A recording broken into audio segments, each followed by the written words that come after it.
So we have a special request episode today. Mm-hmm. A friend of mine sent me a thing on Instagram, which I feel like a lot of us spend time on Instagram, engaging with content creators that Oh my gosh, yes. talk about, our unique experience being parents of neurodivergent children, being neurodivergent adults, being, just like this whole system, right? Or content about IEPs, and then all the there's some that will focus on pandas. Have you heard that? Pandas? Oh, yeah. Some of them will focus on dyslexia. Some of them will focus on just books. These are books that are very inclusive and represents a variety of different children, and they're good quality books. Go ahead. Yes, sir. My favorite one right now, I think, off the top of my head, I want to say her name is Annalise. Annalise? But two words, sure. Maybe. Don't quote me on that because I'm not looking it up right now. Well, I will. But she's the lady, she's blonde, has glasses, and she the things we're not going to apologize for or something like that. Or she's, I don't know, something about starting a meeting for the things we will not apologize for. I think something like that. Is it? Anna Lesko? No, that's a singer. Oh, I'm talking about TikTok. Sorry. Oh. You're talking about Instagram. I was talking about Instagram. I'm jumping over to TikTok. And now you're over on not that that's not a place that we engage in that sort of thing so either. Much. Actually, there's been a lot of... I'll try to find her here. There's been a lot of, things that I have come to have a deeper understanding of, simply because there are parents that will post their children and be like, this is what I'm talking about, can you help with this? Or it's, parents like you and me, or caregivers, or different therapists, hey, this is the thing, that if your kid is doing this is a great, way to support them. Yeah. And it's been great. I think social media, for all of its faults, gives us an opportunity to be able to feel connected. Yeah. Gives us an opportunity to feel, honestly, joy and excitement. Yeah. And celebration. Right. And because there's sometimes those videos, and this, I will find myself at 11 p.m. Watching videos of my nonverbal son or daughter said this for the first time. And I don't, there's some videos that I'm like, oh, this is true. You just happen to catch this on video. And then there's some that I'm like, that seems a little staged. Right. But either way, I want to celebrate that joy with Absolutely. you. I'm so happy for you, and I'm so excited for you, and I'm excited for your child. Right. To have this big moment, And I know that there's a critique on parenting online or oversharing your child online, and I get that, and there's a big portion of me that believes in that, and privacy, and not putting and then safety as well. But then there's also this part of me that's this is when we live this life where morning, noon, and night we are parenting our children. Right. And there can be opportunities to get together, have play dates, have community, and all that stuff, but it never feels like enough. And sometimes we have to overcome our own challenges. Anxiety keeps me from participating in a number of things. Same. And not knowing the parking, not knowing who's going to be there, and if I'm going to find someone to connect with, or if it's I don't know, and because it takes so much effort to bring my kids to some of that stuff. Right. If I'm unsure if it's going to be successful, I will automatically just stay home. Right. For the most part. And we still try, right? And we still try. We talked about that on the one episode. We still try to go places. And I've had more successes lately as my children are getting older, as my children are getting more skills built. as elopement is not a 2-kid problem, but now just a 1-kid problem. See, and I've been doubling down, at least my evenings of I can't sleep, let's just scroll. I did look it up. It's we do not care. We do not we care. We do not care. It's hashtag WDNC, and her name is Anne Elise. It is. That was TikTok. But she has these meetings, like the autism parent meetings, and she just all she does is the list perimenopausal lady. Huh? Oh, not the perimenopausal lady. And she just, I see her. All she does is talk about. No. Okay. All she does is talk about, like, she has a list of, we do not care if, my child's stimming is making you uncomfortable. We're going to let them still do their thing, right? Or, like, we do not care if your opinion of whatever. And it's literally all she does.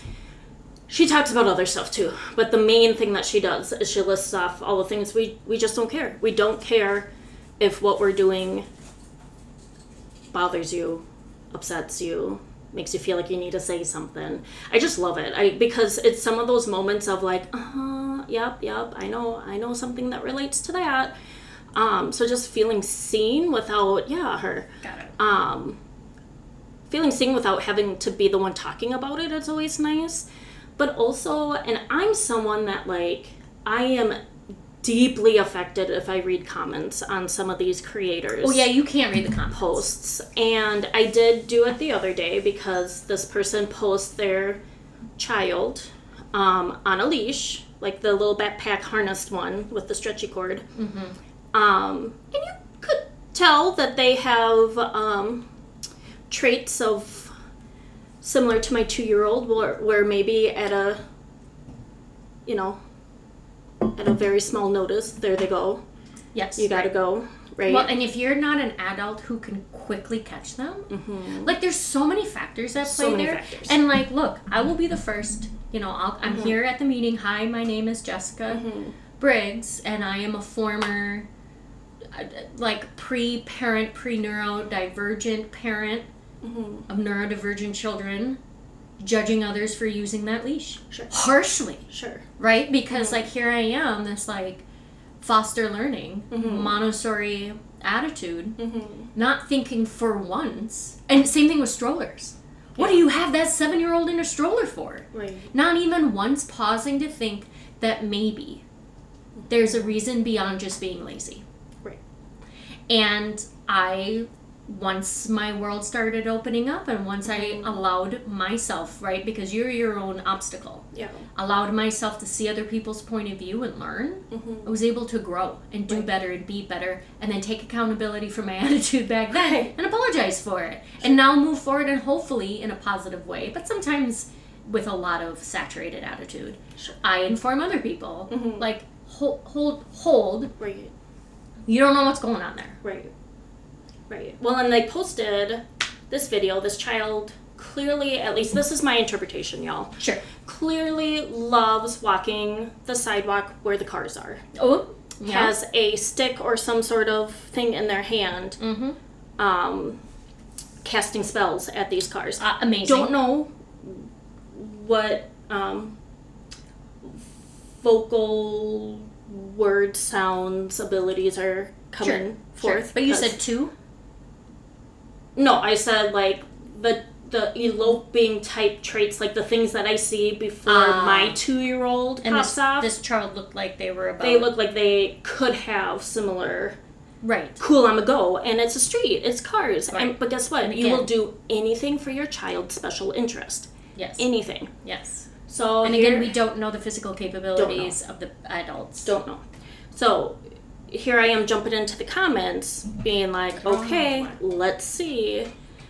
And sure enough, you were just like, I feel like being mad. So I'm gonna go to the comments. I've been in a mood this week. I've been in a mood this week.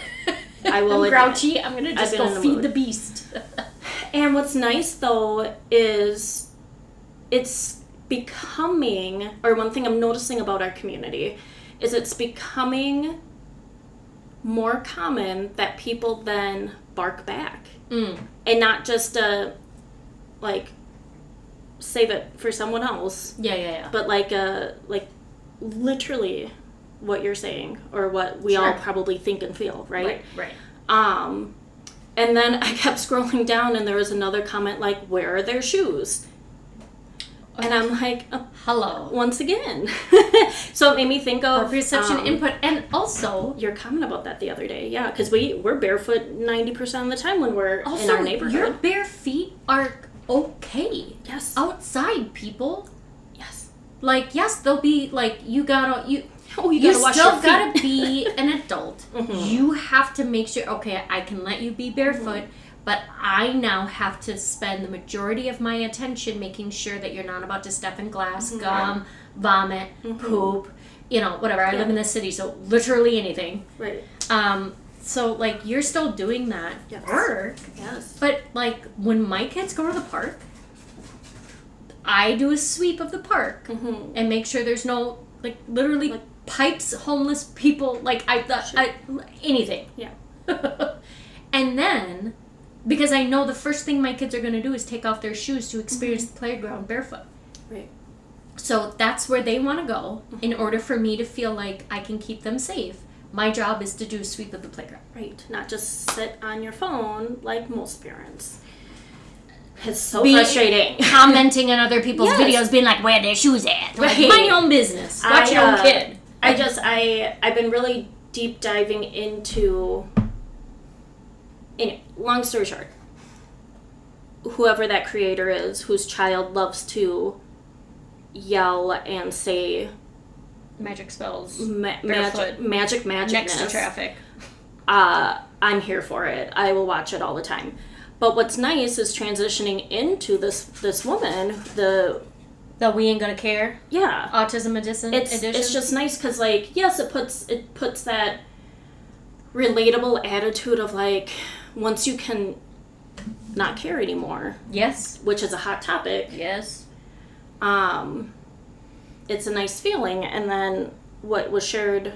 Yeah, so Katie sent me this thing on Instagram, and the end result, right, there's a couple pages, and the end result was, the day I said fuck it to those expectations, the second half of my life began.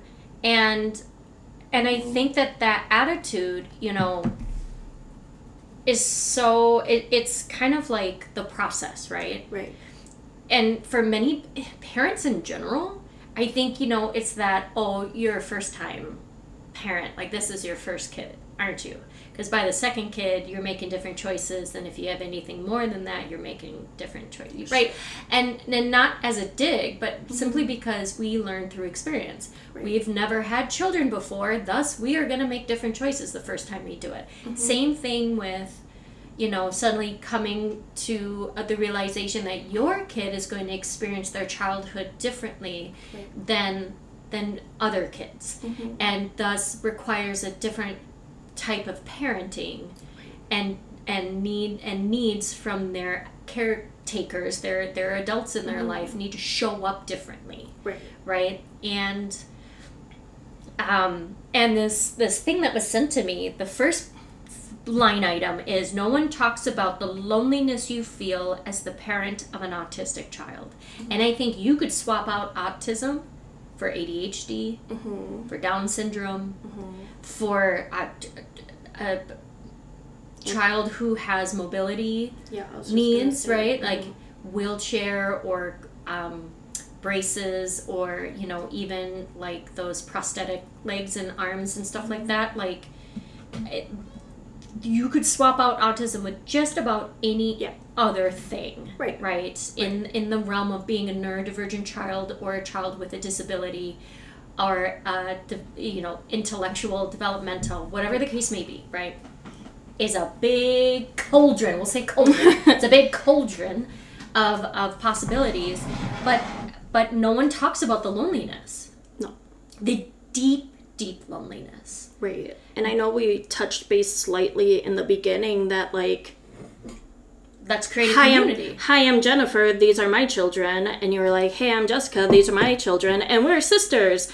But, like, at the same time, I know we also touched base on, like, it's still very isolating. Like, we have each other. We have each other. And it's still... Thank fuck for that. It's like a flashback. I think of all the different moments and I'm like, I don't know what I would have done through that period if I didn't have at least one person I could call to be like, I'm scared, I'm nervous, I feel like an awful parent, I don't know how to handle this, whatever, right? And you say the hard things, you celebrate the little things, and you say the things that are so dark, so grim, so like, are you mentally okay? Right. But you need to be able to say it out loud. You have to. Have to. Without someone being like, do I need to call yes. emergency services for you? Yes. Like, are you okay? Is your child okay? And I think the loneliness doesn't just stem to how my support system outside of my immediate family. It also talks about how oftentimes there's one default parent. Yes. And that's because of many different reasons. That's not the focus of this conversation, is how to or to not become the default parent. I think it's common that it's the mother. I think it's common that it's whoever spends the majority of the time. So if the stay-at-home parent is male, the father, they may be the default parent. Especially if we're looking at same-sex marriages or family dynamics, it's going to be whoever spends the bulk of the time with the kid and has developed a sense of safety, trust, and like, I know I can come to you. And my needs will get met. And so thus creates the default parent. And that then within your home structure feels isolating. Because you're like, I'm the only one who can regulate the kids. I'm the only one who can answer all these questions when we have an IEP meeting, when we go have medical appointments, and we do the paperwork, all of it. There's so much, girl, that like I like when someone asks me, I have answer paralysis. Like I'm like, I can't even begin to tell you the list of things that are in my mind, and that I carry the mental load of. That then I carry the emotional load of. That then I have to physically perform all of these tasks. It's like numerous. A whole filing system in your brain. Like there's been multiple times lately, because I've been dealing with the county a lot lately, where I have to like pause for a hot second, which is new for me after someone asks me something, because I almost have to like flip, like, okay, you asked this question, I'm gonna re-say it in my head, and I'm gonna go, which child are you talking about? Because I forgot which file I have to tap into. The amount of times, like when my 4-year-old was going through that cool kind of study that we did, and so we did an updated ADOS test, or is that right? Yes. It's like it's the in-person evaluation for autism, and so they're in the medical field, they're figuring out ways to update it and whatnot, and so we participated in a study to you take the old one and then you take the new one, and they kind of compare information. And then I believe I filled out survey questions as well. But anyway, I like the parent interview, there was multiple times where I'm like, hold on, I just gave you an answer, but that's for my 6-year-old. Right. I gotta think about my 4-year-old. And like the amount of times that it was hard to switch back and forth, and then I would have this internal battle of like, does that now automatically disqualify? Because like the goal is to get help, and the goal is to answer truthfully, but you also have this like deep-seated anxiety that you're like, I know what I'm seeing is what it is, and I know in my gut that if this doesn't go, because he passes in so many ways, and he's so social, and a lot of his behavioral things or his overstimulation stuff looks cute and darling and happy and is filled with like energy, and then he is such a social little kiddo, and then we'll be like, hey, aren't I so charming? Like the video I sent you the other day of him in the bathtub singing about his booty hole. Like Yeah. He just like, Yeah. he's funny. Yeah. But like, he was delulu that day because he was so tired. He agreed to take a bath at like 5:15. Sure. He like ate dinner and was like, I need a bath. And like multiple times was like, it's bedtime, right? I'm like, boy, if you go to bed now, we're up at 4 a.m. We can't do that. So like, it's hard when I know that the requirements in order to be taken seriously have to follow certain requirements. Yeah. Right? And then, but then you just got to answer the questions truthfully and honestly and upfront. But like, so difficult. Anyway, for that particular child. But like, all of that in your head while you're also trying to take care of yourself, while you're also trying to take care of like other children you may have, the spouse, hope and pray that you found a spouse that you don't need to take care of. And I know that that's not the case for 99% of parents out there. Right. And I'll say parents because I'll be kind. There's a vast majority of people I have met over this journey where they're like, well, not that spouse. Right. They're like, it sure would be nicer if I didn't have to worry about meal planning and and cooking and cleaning and all of these like tasks that don't involve needing to be the default parent. You know what I mean? That you could step up and do. Right. As the other adult sharing the space with us. Especially when you're met with like the quick, you're just really good at filling these out. Maybe you should. You're not wrong. I am really good at filling this out, and I would prefer to be in control of it. However, figure out then how you can lighten my load. Right. Because like if I'm like stressed that I have to write meal plan for the week and write out a grocery list and physically go do that, but it's also the same week that I gotta fill out all this paperwork for the county and all that stuff, and just do the easy thing. And that shit fucks with your head because you're nonstop being asked what barriers, what hurdles, what can't not. Right, and it doesn't always stay the same. No. Like, because your child is growing and hopefully getting all these little wins. These little, like... Absolutely. We're getting these yets checked off. Sure, but, like, very few times, and I think the only one I've really stumbled upon in my 15 years is, like, what are your child's strengths? Look, I get it. What are they interested in? But it's not doing the job you think it's doing. No. It's not doing the job you think it's doing. Right. And it's like, and it's usually the first question. It's like acknowledging you need a Band-Aid. Like, look, you're bleeding. The first question in all the forms. Mm-hmm. And it's like, can you send me a bottle of wine to go with my forms? Yeah. Could you send me a pack of cigarettes? I don't smoke, but a pack of cigarettes to go with all my forms? I'm not saying that these are coping mechanisms, but like, it's just... Box of chocolates? Right. So then, if you're forced to shut that off mentally because now, gotta cook dinner, gotta get the kids ready for bed, gotta whatever your next step is, right? Soccer, whatever. Right, because life keeps lifing. That life keeps lifing, and so it just builds. Yes. And it builds. You burn out so fast. Yes. Like, as the adult, you burn out so fast. We need to talk about burnout on one of these episodes. And the recovery from burnout isn't, let's give mom the night off.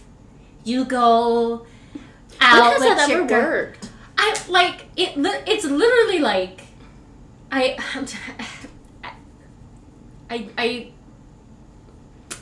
I get so frustrated about it that I lose the ability to communicate. Yes. Sure. Because I feel like this is a problem across the board. Yeah. And while when it's talked about in a really heterosexual sort of way. Sure. However, this problem primarily exists in heterosexual relationships. Mm-hmm. And so, or hetero passing, right? Because a lot of us are bi or pan or, and we happen to be married or in a relationship with, the opposite gender or the opposite sex. And, but it's oftentimes the like, well, let's give mom a break, let's give mom a day, let's do, and like, and you know, Mother's Day just happened a few months ago, and like I feel like that's always been like I've always been confused, like the moms that are like, I don't want to fucking see my kids, I don't want to, you know, I want the day to myself. And I'm like, but that tells me that your partner is failing you. Right. And is failing your children. If you can't, the whole reason why you're even a mother, you can't be around them that day. Right. Like I my kids, I love my kids. I want the cute little drawings, the little, like, I picked you some dandelions. Right. I put my fingers all up in your yogurt. Here you go. Like, I want all of that on Mother's Day because it's a stupid fucking holiday anyway. But, like, that's what I want. I don't want actual gifts. Right. I just want my kids to do something for me. Right. And that's it. And me personally, don't want anything from my husband. Or whomever I'm seeing. I don't want anything from them because I'm not their mom. Right. And I don't want... Awkward. Yeah. I want you to participate in the lives of our children to come up with something for me. Right. But I don't want something from you. Right. Because that's not the dynamic of our relationship. Well, and like... But that doesn't mean you don't do anything. Right. Right? Because children are children and can't book a reservation, which please don't take me out to eat. No. On the one day everyone goes out to eat and the food tastes like shit because the restaurants are overwhelmed. But like, anyway, going back to this loneliness, default parent, burnout, it's so real, it's so tangible. And how on earth are we supposed to continue to provide support for our children who have high needs or higher needs if we are coming from a depleted place? Absolutely. Completely. And that's just not a failure on our partners, right? Right. That's a failure on the system. That's the failure of, like, because a lot of us, it's not me, but a lot of us go to work. On top of it all. Yep. How? It's so impossible. And then we're met with things left and right that are like, oh, yeah, that's not a program that's available anymore. Oh, we've run out of funding for that. Oh, you know, you should really sign up for this waiver. You should sign up for this thing, but it's going to take the next 27 months to even get somewhere with it. And then once you finally do, you're left at being like, okay, I'm here. Where's the money? Where's the support? Doing it. What's going on? Nada. Where's the follow through? You gave me all this information and now I'm doing it. Well, and even the constant, like what I'm doing right now, where I'm like, hey, I heard this is an option. Why haven't you been helping me work towards this? And then your people being like, oh, well, yeah, I suppose we could look into that. And it's like, stop holding back and stop not wanting to help people. Yes, like, well, and it's funny because those are the same people who are like, well, no one really uses this. Yep. It's so underutilized. And I'm like, well, no one is offering it. And no one fucking knows. No one knows. We can't go on a website and be like, here's all the things you can. And then the budgetary line. Like, there's nothing like that. It's such a big secret. It's absolutely like that's a whole other episode. That is a whole other episode.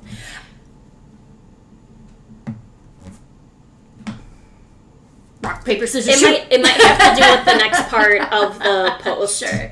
So the next thing goes on to say, no one talks about the desperation you feel in the darkest moments when you struggle to see a future.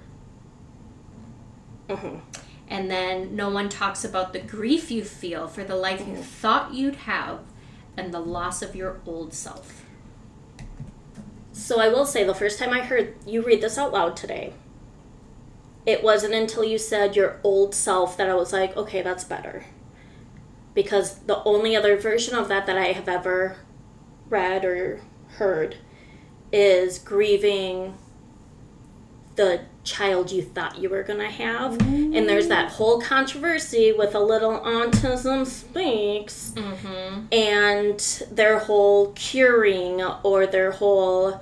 It's the, like what we're hearing a lot in the news. Like, it's the reason why divorces happen. It's the reason why all of this other shit happens. And I see creators online still...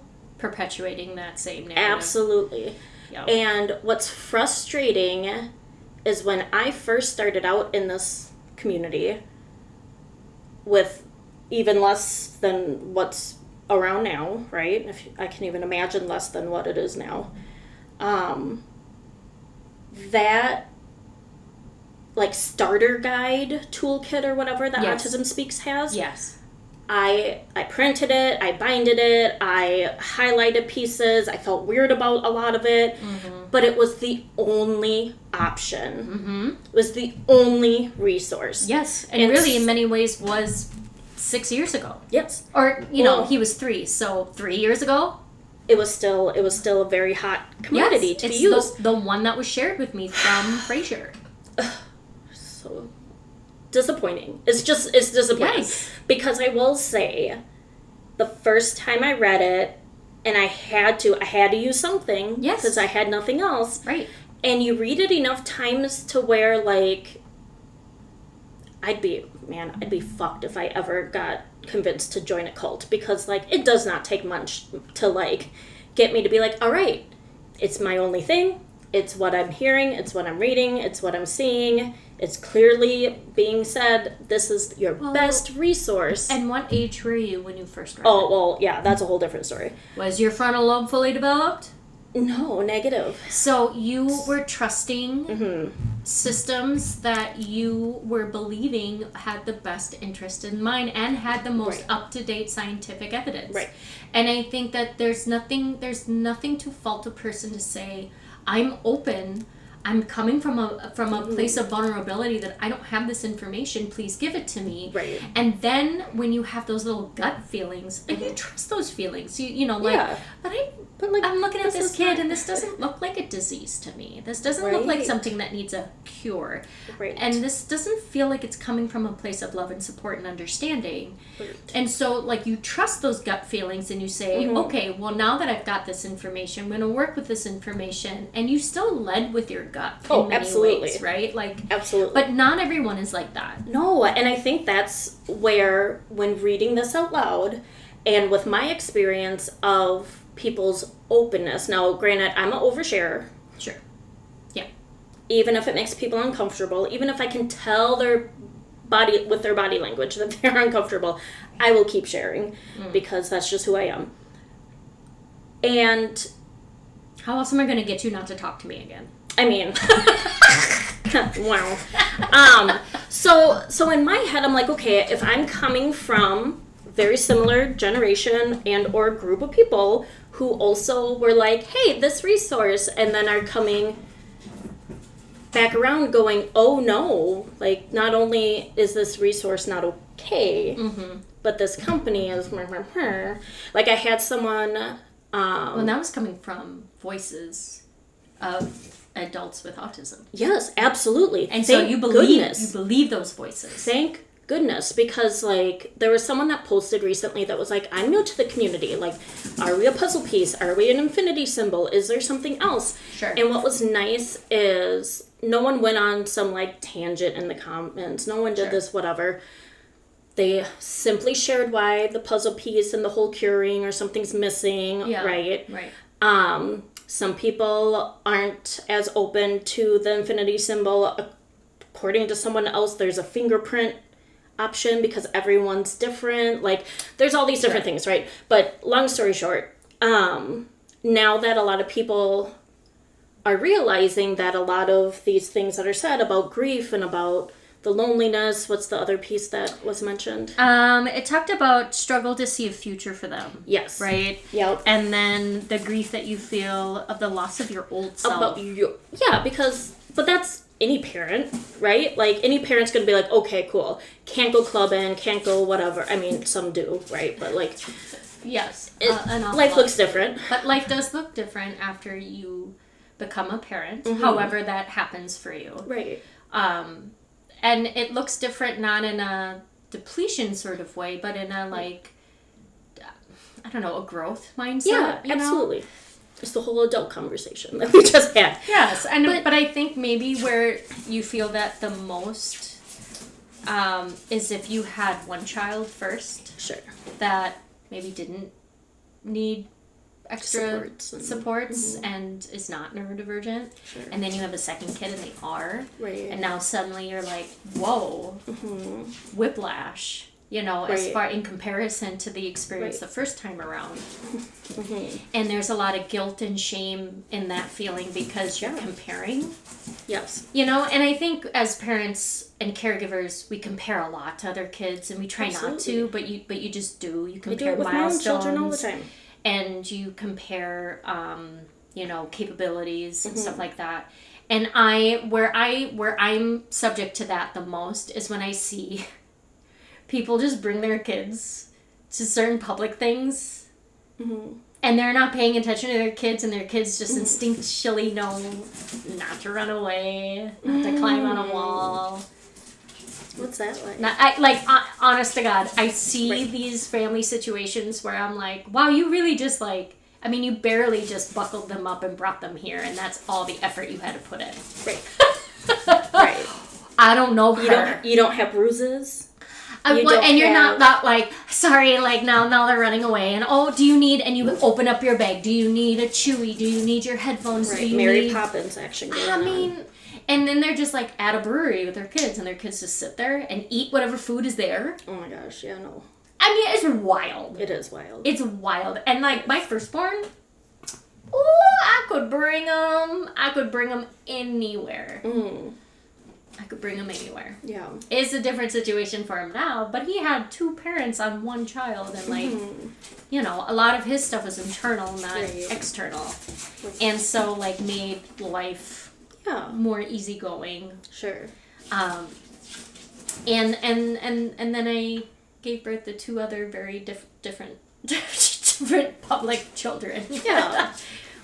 I just, not to circle back completely. Circle back. Oh, gosh. Oh, look at your stretches, your baby.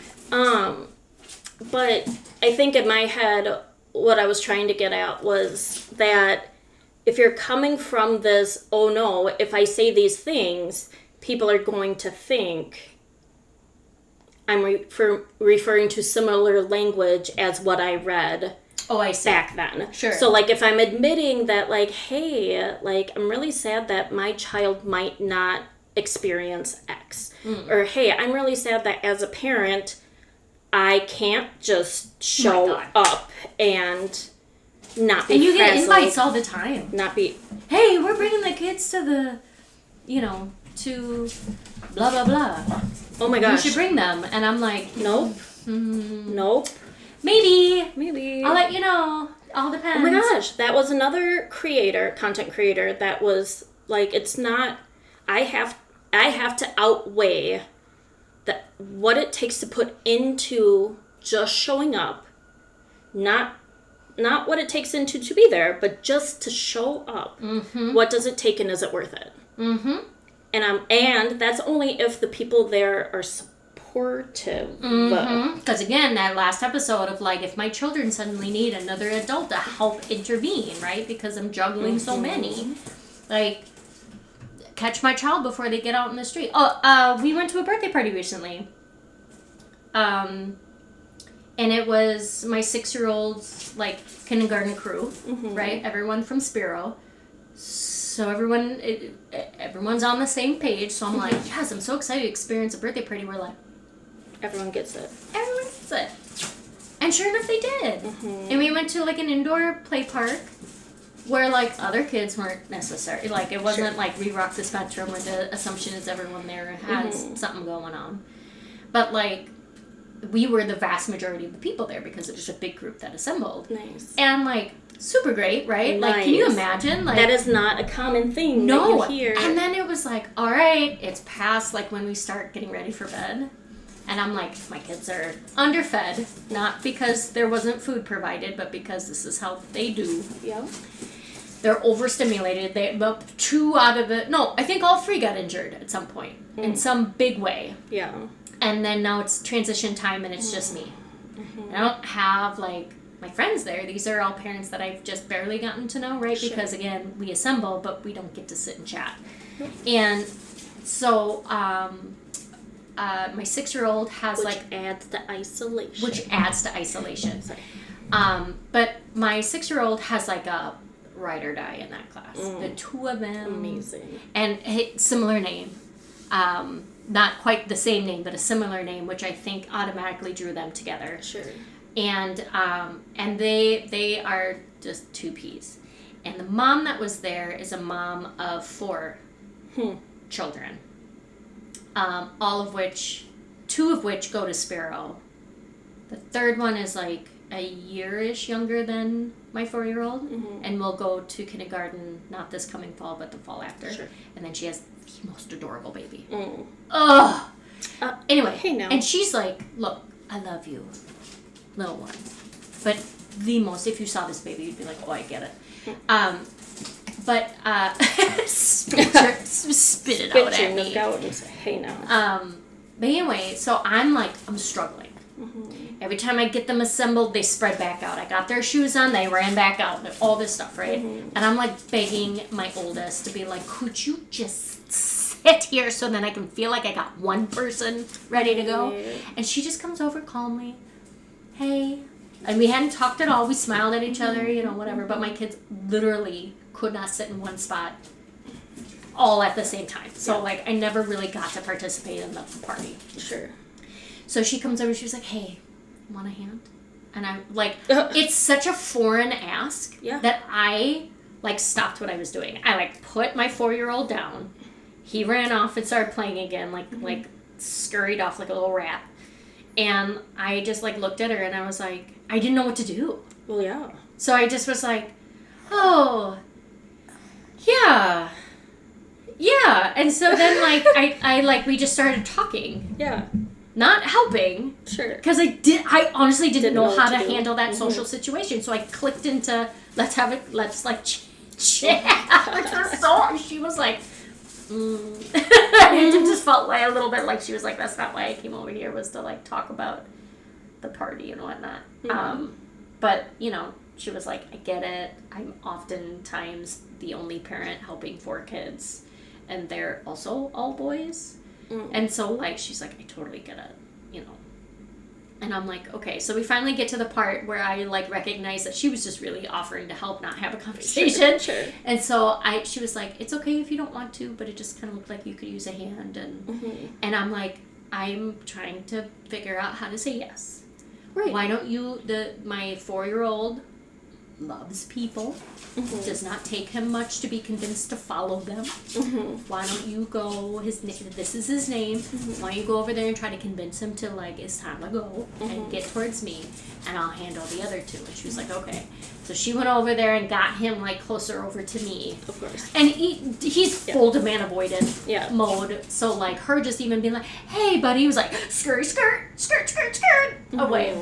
But very quickly then I had him under an arm, and then my 6-year-old and my 10-year-old were like, oh, okay, fine. And they're full sweaty kids. Okay, fine. And I just kind of made eyes with her, and I was like, thank you so much. And she was like, no problem. I'm like, have a good night. I hope to see you again soon. Yeah. But we had this whole episode about just help. What's wrong with you? And then here it was happening, and I was like, does not compute. Don't know how to. I drop my children. Well, when you tapped into that, wait, I haven't talked to any of the parents. We don't get to do this. And there was a parent that came up and was like, are you so-and-so's mom? Oh, and sure. I was like, I am. And she and I had a really nice conversation. And I'm glad, because I had wanted to get to know her, because her son is, every time I've come and done something, he's a really sweet boy. And,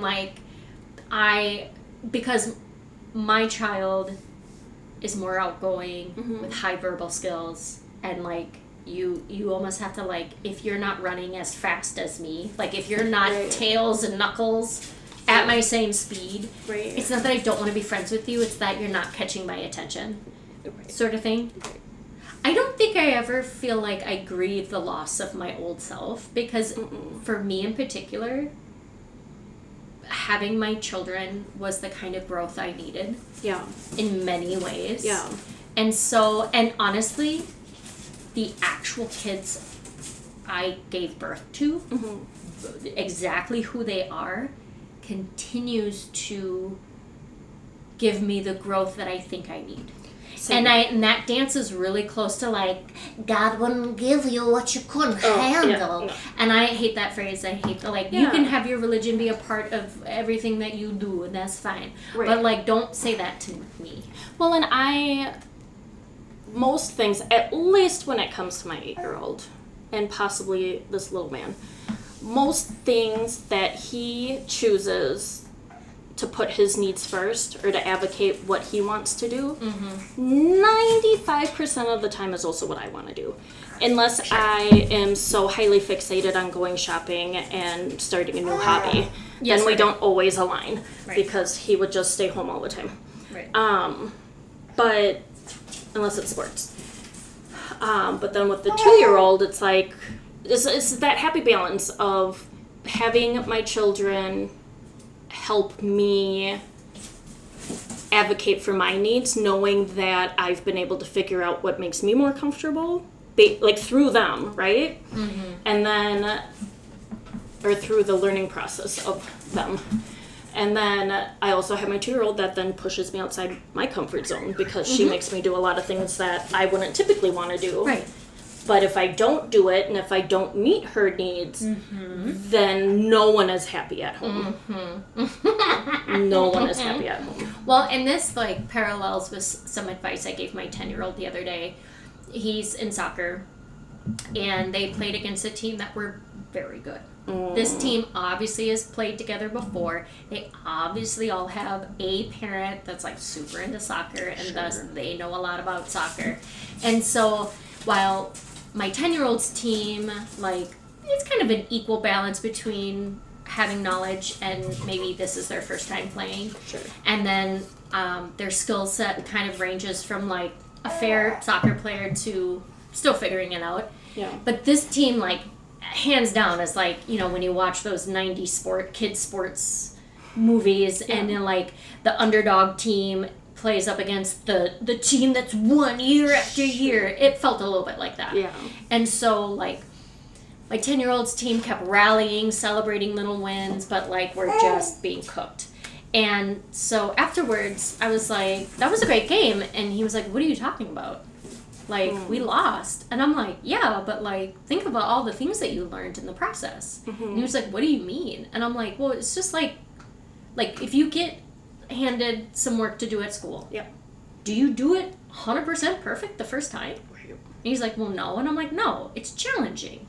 So it motivates you to figure it out so then you can learn and then get better. The same thing about playing a team that is better than you, you know, or did things in a way that then made them successfully win. Right. Whether or not they're better is, you know, a different conversation. But like, if you just played against teams that you won against, you would never change the way you play. Right. But if you play against teams that do things differently or do things more or better, more practice, better communication, etc., then you are absorbing and learning those skills too, and thus become a better player as a result. Or it motivates you to go out and practice more, because really, a skill is just the level of practice you've put into it. Right. That's it. And so, like, it was a great conversation, and again, blends into our reality of parenting, right? Like, it's not about, like, focusing on the defaults, it's about focusing on the yets. And when you were thinking about, like, mourning the future that is unknown for our kids, I think it's so easy to get trapped there, right? And to think about, like, all the things that aren't going to work out in their favor because I'm not going to be there, right? Because when we're all thinking about it, it's a mixture of, will my kid be able to participate in a job, live on independently on their own, find love, you know, maybe, or start a family, and then what happens to them after I die, and the level of care that they need. And some people have children that is a very real thing, and that's a very real fear, and it is a investment in planning. Right. Well, and on that note, my bonus kiddo, I had to learn the hard way that a lot of those projections I gave when it came to his life, and I will use the example of birthday parties. Okay. because most birthday parties, it was his cousins until he was in, like the end of high school and then the transition program, basically. Yeah. Like, it was a lot of cousins. Or people we knew, we'd just be like, hey, can you, I think Sam and Brittany went to one swimming one once. Like, we would reach out to anyone. Yeah, that's right. And it took me a couple of years of just really stressing out and doing that before I had a conversation with him and just went, oh, like, these things that matter to me don't matter to you. And so there was a lot of that too when hearing some of that pop up with this question of like, but how much of it is what you think they should have versus what they actually want. And not everyone has the ability to maybe have those thoughts, right? Like, maybe not everyone thinks those things. Maybe they don't. Maybe they just don't, right? Or they might have a culture or a religion that, like, they're foundational pillars that are important to your existence overall as an adult. And that's fine. Valid. But I think what you're getting at is the practice of allowing your child to have an opinion in their future. Yes. To be able to express how they want to shape their future, what makes them comfortable and uncomfortable, and then not making them feel like they have to please you and your idea of it. And you know that's asking a lot, and really we should be treating all children that way. And then I think we end up dismantling a lot of things that are unnecessary, right? Anyone who's had a divorce would tell you, like, wait a minute, what am I actually looking at here? What is marriage? Right? There's commitment. There's a coming together of two people creating a family or having companionship, and then there's a legal document that binds you financially and legally together, where you're responsible for each other. And there are two very distinctly different things there. And then there's the idea, and I think a lot of women nowadays, right, young, emerging females or female presenting individuals who are learning that my entire existence isn't to find my Prince Charming and get married and have kids. That's not my purpose. I can actually live as an independent individual, separate from all of those ideals. And the human race will survive. Without it. Just fine. So I think, when we start and again, this goes back to, I don't mourn my own self because my children in many ways have provided so much growth emotionally, intellectually, that I have become a better person. Absolutely. Because I'm their parent.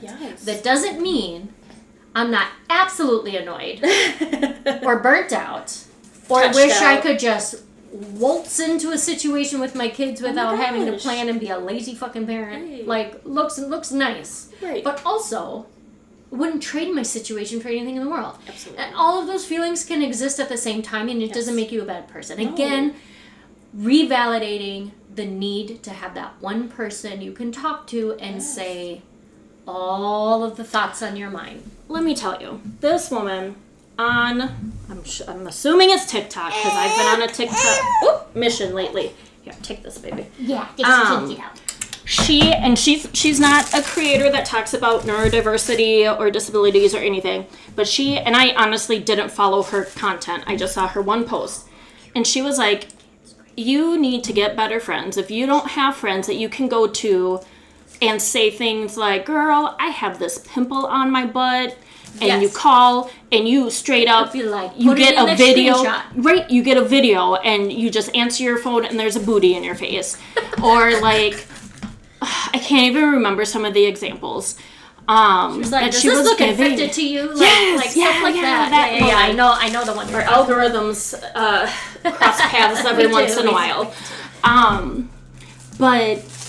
But it's so true. Like, if you don't have people in your life that you can't just be bare bone, like, this is me, this is our situation. We are all just human. We are all just trying to make it happen. Like, I loved the way she put it. Like, of course it's funny and it's going to get her likes and stuff, but like, it's true. Like, and in this community especially, I don't know if it's also a little bit of HIPAA getting in the way, right? Because you have people's medical side of things there. I mean, with being an ABA, we couldn't know other kids' names that were in his classrooms. Yeah, right. Like, there are so many of those pieces that then you feel like, oh, am I able to? Like, are you comfortable? Because I'm comfortable.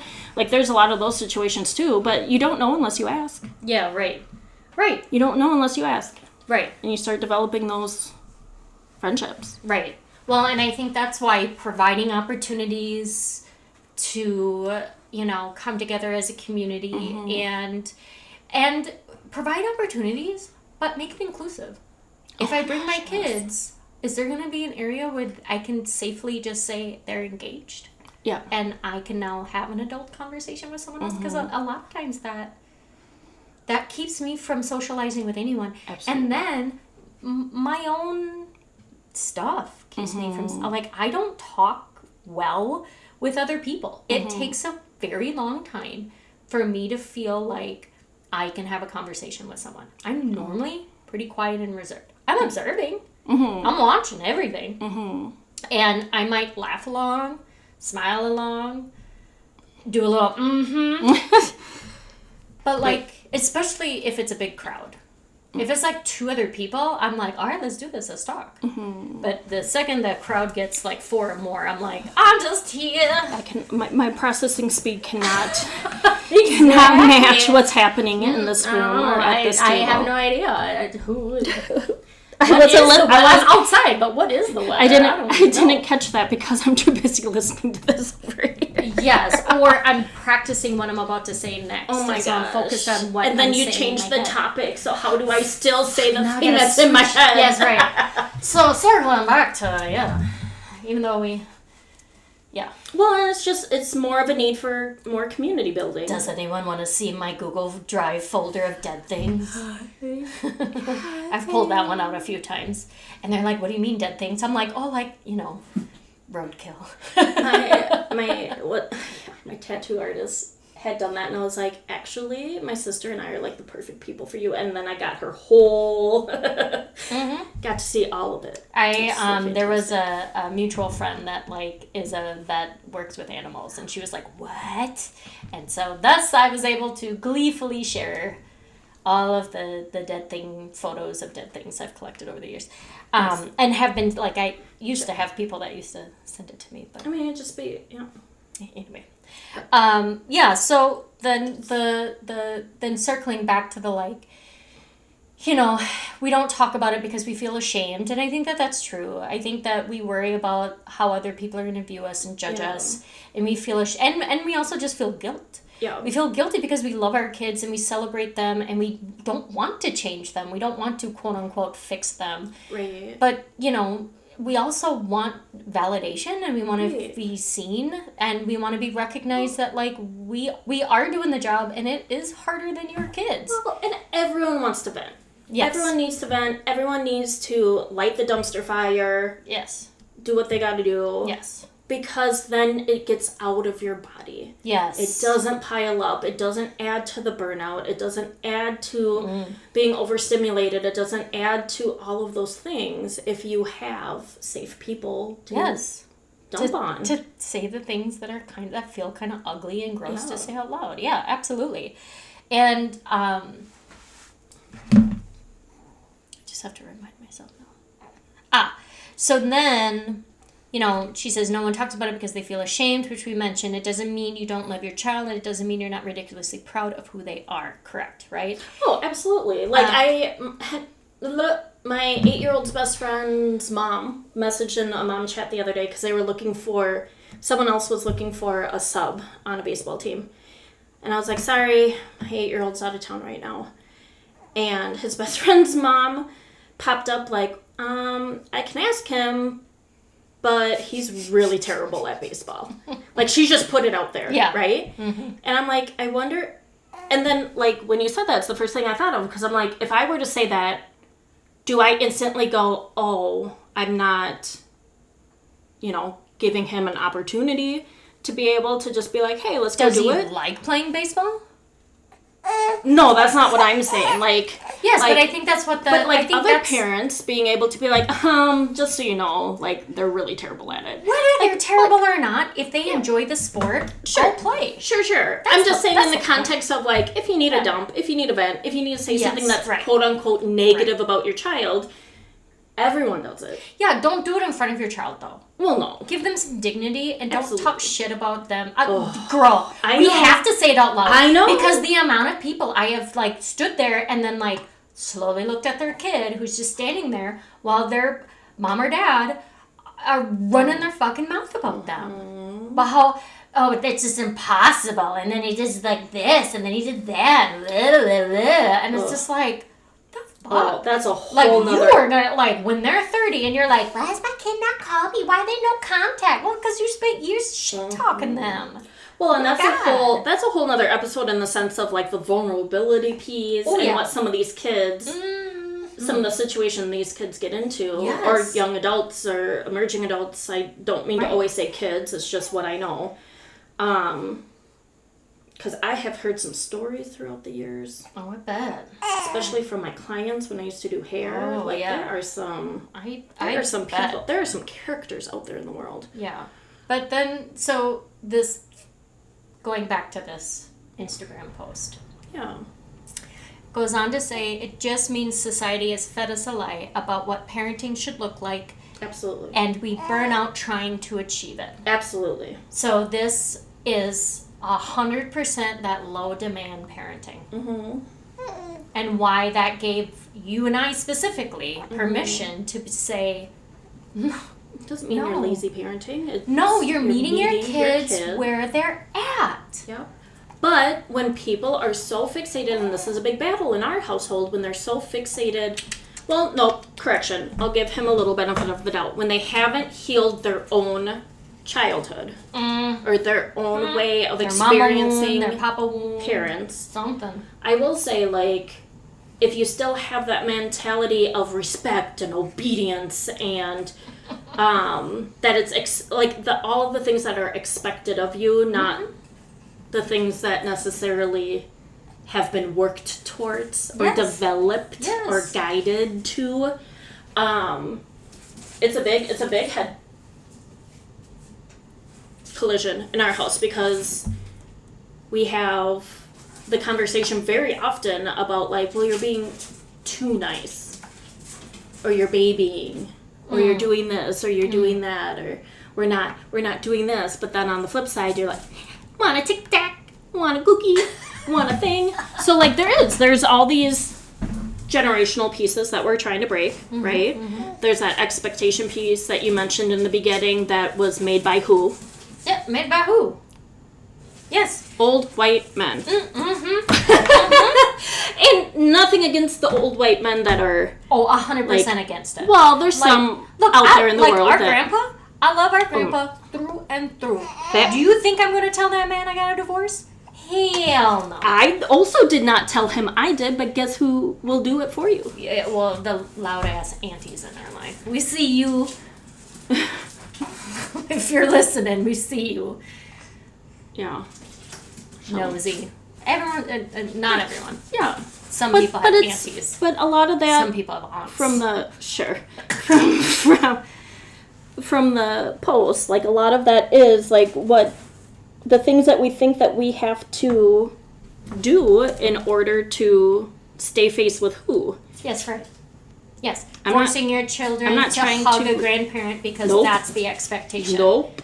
No, this is their, in the long list of things they don't get to choose in their daily life. They can choose whether or not they want to fucking hug someone.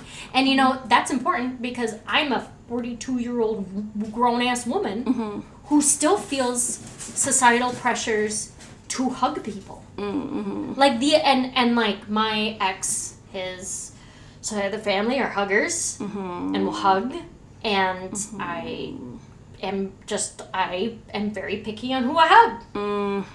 I don't like hugging. It's not like you.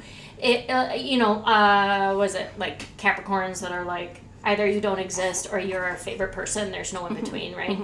And like my favorite people are the people who I allow to hug me. To enter your bubble. Yes. And to physically touch me. Yes. Otherwise, do not physically touch me. Yes. I love my kids, and sometimes I'm like, stop touching me. Absolutely. But that's a sensory thing. But like, I distinctly remember growing up and having to allow old white men to pinch my cheeks, to hug me, to have me sit on their lap, and like the level of how inappropriate that is. Mm-hmm. So absolutely not. Absolutely not. Your bearded dragon is having an absolute parkour expedition over there. He will literally go up on his branch and throw his body at the window and like smack into it. He just tried to jump from the little yeah. rock structure to the tree structure. Yeah. And failed. Yep. No, he wants to come out to exercise, and it's not happening today. He needs a little leash, and he's going to whack. I know. Need a little dragon leash with wings. Yeah, I mean, you know, I think there's easily a second episode where we get into the more emotional side of this. Yeah, sure. And like maybe come up with a framework of how to dig into. I mean, we're kind of talking lighthearted about all of it, right? But I think what makes this real is when you put yourself in those vulnerable situations and you start having those conversations with people that you've never had them before. Yeah. With. That would be a good opportunity to like just reach out to a few people and be like, what's the biggest challenge for you, like internally in your inner environment, right? Internally for you as a parent of a neurodivergent child, what's the hardest thing for you to wrestle with emotionally, and maybe we just collect a few of those and we talk about it. I like that idea. Yeah, so I think, here was this like 5 to 6 slide Instagram post that my friend sent me that hit so many different thoughts, so many different areas that we're able to record an hour-long episode about. Easily. Just talking about lightly talking about it. And if that's the case with this, imagine if you were to come together as a small group and just take one of those topics to talk about, and how light you would feel afterwards because you were seen, heard, validated, and you found community through something that a lot of us have in common. Right. And yet feel absolutely isolated in the experience. Right. So, I know there's not a lot of options out there, but if you have like a clinic that you go to, like Therapy Ops in Inver Grove Heights has like a parent group where they come together and like, I don't know if they provide care or not for kids, but like you can come together. They come together for like an hour and a half, and they just talk. I feel like Relate just started something like that too, because I think one of my 8-year-old's old ABA therapists ended up working there when she was done with her schooling, and her and one other person started a parent group for parents of neurodivergent children. Yeah. I just can't remember what location. It might be Eden Prairie. Sure. But like, if there's not one, start one. Yeah. I mean, it really can't be that hard. It can't be that hard. But the hardest part is providing enough supports so people can show up. But that's it. Yeah. It could be at a library, book a room. It could be at a coffee shop. There's a lot of coffee shops that have little rooms to rent, little meeting spaces that you can reserve. That then you just come together, and like, I know finding a sitter is not always accessible to everyone, but like, it's nice out. Maybe, well, no. Nope. Parents of elopers, nope. That's not accessible to us. Or parents of children who have a deep-rooted fear of bugs. Yeah. Oh my goodness. That is his own episode right there as well, talking about bugs and anxiety and phobias and how to support a child when they have big feelings on something that is so triggering for a lot of adults. We didn't even say the intro. Oh my God. We started talking. We didn't say the intro. No. How presumptuous of us. We just called and assumed you knew who we were. Oh, well. Weirdo. Okay, I'm going to hand you your baby. All right, this is Jennifer. And this is Jessica. And this is the Behavioral Plan Podcast.